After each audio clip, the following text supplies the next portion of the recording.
High, আমি সৌরভ। আমি ছোটখাটো ট্রাভেলার, ছোটখাটো জব করি, তার সঙ্গে যখন সময় পাই ছোটখাটো ট্রাভেল করি।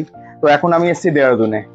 আর দেহরাদুনের এই রবার্স কেভে এসেছি। রবার্স কেভে সুন্দর, দেখতে পাচ্ছ জল বয়ে যাচ্ছে।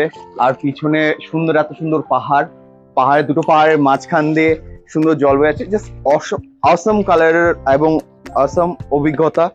তোমরা আসলে আসতে পারো আমাদের দেহরাদুন। যদি আসো, দেহরাদুনের থেকে একদিন টাইম নেবে, একদিন স্টে করবে, বাফার ডে রাখবে।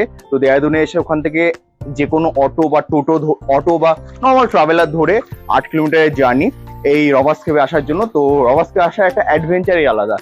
যদি কোনোদিন কোনো কারণে দেহরাদুন আসো, রবার্স কেভে অবশ্যই আসো, একটা নতুন ধরনের অভিজ্ঞতা তোমাদের হবে। আর এই রবার্স কেভের মতো আমাদের পশ্চিমবঙ্গে রিয়ালবং একটি রিয়ালবং ট্রেক হয়।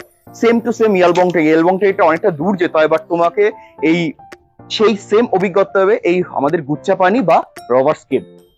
তো স্টে টিউন আরো কিছু নতুন ভালো ভিডিওর জন্য।